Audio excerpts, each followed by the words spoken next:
Görəsən niyə bəzi insanlar varlanır, amma siz yox? Bəlkə də siz də bu sualı özünüzə vermisiniz. Gecə-gündüz çalışırsınız, amma maliyyə vəziyyətinizdə heç bir irəliləyiş yoxdur. Sanki bir yerə ilişib qalmısınız. Bəs səbəb nədir? Bəlkə də problem işinizdə, ya da iqtisadiyyatda deyil. Bəlkə də əsl səbəb daha dərində, bizim öz içimizdə, gözlə görünməyən bir yerdə gizlənir. Elə bugün gəlin o yeri birlikdə kəşf edək. Heç belə bir hissə qapılmısınız ki, nə qədər çox çalışsanız da, daxilinizdəki nəsə sizi sabotaj edir. Elə bir ki, görünməz bir əl sizi arxaya çəkir, düz deyil? Tam uğura çatmaq üzrəykən nəsə olur və hər şey dağılır. Əgər bu hiss sizə tanış gəlirsə, narahat olmayın, tək deyilsiniz və bilin ki, problem xarici şərtlərdə deyil, problem tamamilə daxili bir qüvvədədir. Baxın, bu sitat hər şeyi deyir. Əksər insanlar pulu bankda itirmir. Onlar pulu öz şuurlarında itirirlər. Bu, həqiqətən də çox güclü bir fikirdir. Yəni, problem sizin bank hesabınızda deyil, problem sizin zehninizdə başlayır. Varlanmağın və ya elə olduğumuz yerdə saymağımızın əsl səbəbini çöldə axtarmamalıyıq. Çünki o, bizim daxili dünyamızdadır. Yaxşı, indi gəlin bu məsələnin lap dərinliyinə inək.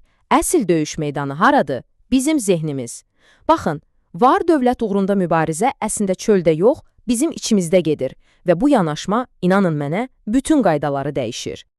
Deməli, problem sizin işləmə əzminizdə deyil, problem bizim zehnimizdəki o şablondadır. Bilirsiniz, həyat həmişə bizim daxilimizdəki mental şablona, o daxili proqrama cavab verir. Mən özüm uzun müddət bunun əziyyətini çəkmişəm. Hər səhər heç bir perspektiv olmadan oyanırdım, bir ümidsiz işdən o birinə keçirdim. Məsələn, yanğın söndürən işləyirdim və şuuraltı olaraq inanırdım ki, mənim layiq olduğum maksimum budur. Nəticə, xarici reallığım da heç dəyişmirdi. Niyə? Çünki daxilimdə heç nəyi dəyişmirdim. İndi isə gəlin, bütün bu məsələnin təməlində dayanan o əsas prinsipdən danışaq. Buna kimlik talehdir prinsipi deyilir. Və bu, sizin maliyyə taleyinizi həll edən əsas, fundamental qanundur. Baxın, bu fikir çox önəmlidir. Siz istədiyinizi deyil, olduğunuz şeyi cəlb edirsiniz. Bu, əsas tezisdir. Yəni, bizim istəklərimiz yox, bizim kimliyimiz, özümüzü kim hesab etməyimiz hadisələri həyatımıza çəkir. Əgər siz özünüzü daxilən kiçik görürsünüzsə, istər-istəməz kiçik bir həyat yaşayacaqsınız. Bu qədər sadə. Bəs bu maliyyə kimliyi dediyimiz nədir? Bu, pul, uğur və ümumiyyətlə nəyə layiq olduğunuza dair özünüz haqqında dərində, çox vaxt heç fərqində olmadığımız şuursuz bir inancdır. Təsəvvür edin ki, kompüterinizdə arxa planda işləyən bir proqram var. Siz onu görmürsünüz, amma o, sizin verdiyiniz hər bir maliyyə qərarına təsir edir. Və bu proqram haradan gəlir? Uşaqlıqda eşitdiyimiz sözlərdən, cəmiyyətin bizə verdiyi mesajlardan və keçmiş təcrübələrimizdən. Hamısı yığılıb bu proqramı yaradır. Buradakı ziddiyyətə bir baxın. Bir tərəfdən nə istəyirik? Zənginlik, azadlıq, fürsət. Amma digər tərəfdən özümüzü kim hesab edirik? Sadəcə sağ qalmağa çalışan biri, heç nəyə layiq olmayan biri, o uğurlu insanlardan olmayan biri. Görürsünüz, biz bir tərəfdən var dövlət arzuluyuruq, amma daxilən özümüzü hələ də sağ qalmağa çalışan biri kimi görürük. Məhz bu daxili konflikt, bu daxili müharibə bizim irəli getməyimizə imkan vermir. Və işin ən maraqlı tərəfi odur ki, beynimiz bir filtr kimi işləyir. O, bizim kimliyimizin, yəni o daxili inancımızın doğru olduğunu sübut etmək üçün seçici olaraq dəlillər axtarır. Yəni, əgər siz özünüzü məhdud görürsünüzsə, beyniniz qarşınıza çıxan bütün fürsətləri, ideyaları, insanları elə bir filtrdən keçirəcək ki, sonda yenə də öz məhdud olduğunuza inanacaqsınız. Amma daxili obrazınızı dəyişdirdiyiniz an, o filtr də dəyişir və siz tamam fərqli şeylər görməyə başlayırsınız. Yaxşı, bəs niyə biz bu qədər ilişib qalırıq? Niyə irəli gedə bilmirik? Gəlin indi də bizi aşağı çəkən o aktiv mexanizmların, yəni özünü sabotaj dövrünün arxasındakı səbəbləri anlayaq. Buna emosional tavan deyilir. Bu nə deməkdir? Bu, bizim nə qədər uğura, xoşbəxtliyə və ya pula layiq olduğumuza dair şuursuz limitimizdir. Və biz bu limiti keçən kimi şuursuz olaraq özümüzü geri çəkirik. Heç olubmu ki, həyatınızda hər şey super gedir, amma birdən-birə nəsə olur və hər şey dağılır? Baxın, bu bəxtsizlik deyil. Bu, sizin emosional tavanınızın işə düşməsidir. Şuuraltınız sizi qorumağa çalışır. Sizi tanıdığı, bildiyi o təhlükəsiz əraziyə geri qaytarır. Bəs bu proqramlaşdırma haradan gəlir? Uşaqlıqdan eşitdiyimiz o məşhur ifadələrdən pul ağacda bitmir, Varlı insanlar acgözdür, o işlər bizim kimlər üçün deyil, hər qəpik üçün gecə-gündüz işləmək lazımdır. Bax bu cümlələr zamanla bizim daxili qanunlarımıza çevrilir və nəticədə biz şuuraltı olaraq var dövlətə qarşı bir müqavimət göstərməyə başlayırıq. Niyə? Çünki zəngin olmaq o daxili qanunları pozmaq deməkdir. Gəlin iki çox məşhur nümunəyə baxaq. Mike Tyson və Oprah Winfrey. Tyson'ın daxili strukturu zəif idi, o yoxsulluq kimliyindən heç vaxt çıxa bilmədi. Nəticə, dünya şöhrəti və sərvət qazandı, amma özünü sabotaj edərək hamısını itirdi. Bəs Oprah, onun daxili strukturu çox güclü idi. O şuurlu şəkildə öz dəyər kimliyini yenidən proqramlaşdırdı və var dövlətlə uyğun birinə çevrildi. Nəticədə də davamlı, uzun müddətli bir sərvət qurdu. Fərqi görürsünüz? Biri xarici şəraiti dəyişdi, amma daxili dəyişmədiyi üçün hər şeyi itirdi. Digəri isə əvvəlcə daxilini dəyişdi və sərvəti saxlaya bildi. Burada çox dərin bir psixoloji həqiqət var. Beyin naməlum azadlıqdansa tanış ağrıya üstünlük verir. Bu nə deməkdir? O deməkdir ki, biz çox vaxt indiki vəziyyətimiz ağrılı olsa belə orada qalmağı seçirik. Çünki ora bizə tanışdır, ora bizim komfort zonamızdır. Dəyişiklik isə, dəyişiklik naməlumdur, ona görə də qorxuducudur. Yaxşı, deməli problemi anladıq. İndi ən vacib sual, bəs bu proqramı necə yenidən yaza bilərik? Gəlin indi də praktiki addım-addım həll yoluna keçək.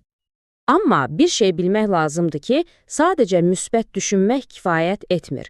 Davranışlarımızı idarə edən o əsas proqramı dəyişməliyik. Niyə? Çünki səthi təsdiqlər, yəni afirmasiyalar çox vaxt işə yaramır. Çünki şuuraltı həmişə şuurdan daha güclüdür. Siz güzgünün qabağında mən bacararam deyə bilərsiniz, amma şuuraltınız içərdən pıçıldayır ki, yox, bu sənin üçün deyil. Və təəssüf ki, o daxili səs həmişə qalib gəlir. Ona görə də kökdəki proqramı dəyişmək şərtdir. Bunun üçün çox sadə, amma inanılmaz dərəcədə güclü bir çalışma var. Kimlik yazma çalışması. Gəlin addım-addım baxaq.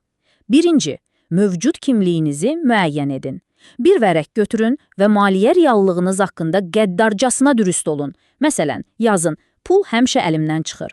İkinci addım, yeni kimliyinizi dizayn edin.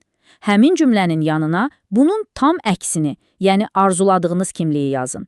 Məsələn, mən pulu əla idarə edirəm. Və üçüncü, ən vacib addım, qərar verin və düzəliş edin. Yazdığınız bu yeni kimliyi hər gün bir arzu kimi deyil, verilmiş bir qərar kimi oxuyun. Davranışınız buna zidd olan kimi şuurlu şəkildə özünüzü düzəldin. Bu şuuraltınıza verdiyiniz yeni bir əmrdir. Yaxşı, proqramı yazdıq, bəs bu yeni reallığı necə quracağıq? Gəlin indi də bu yeni kimliyi necə davamlı və real bir hala gətirəcəyimizdən danışaq. Bunun üçün tam bir uyğunluq lazımdır. Yəni fikirlərimiz, hisslərimiz və hərəkətlərimiz. Bu üçü də bir-biri ilə sinxron işləməlidir. Hamısı sizin yeni kimliyinizlə uyğunlaşmalıdır. Əgər biri digərindən geri qalsa, inanın mənə, irəliləyiş dayanacaq.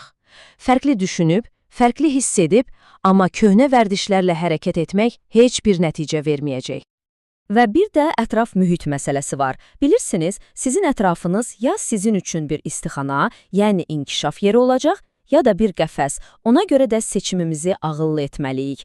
Ətrafınızdakı insanlar, qulaq asdığınız söhbətlər, izlədiyiniz məzmun, bunlar hamısı çox kritikdir. Əgər ətrafınızdakılar daima kasıblıqdan, qorxudan, borcdan danışırsa, bu söhbətlər sizin yeni görünməz tavanınıza çevriləcək. Yaxşı, bütün bunları reallığı çevirmək üçün sizə bir çağrışım var. 30 günlük bir sınaq. 30 gün boyunca hər gün sizin o yeni, firavan mənliyinizin edəcəyi bir konkret addım atın. Bu, yeni bir maliyyə, kitab oxumaq ola bilər, büdcənizi təşkil etmək ola bilər və ya sizi köhnə şablonda saxlayan hər hansı bir vərdişdən imtina etmək ola bilər. Kiçik, amma konkret bir addım. Və unutmayın, özünə inam hərəkətdən doğulur, əksinə deyil.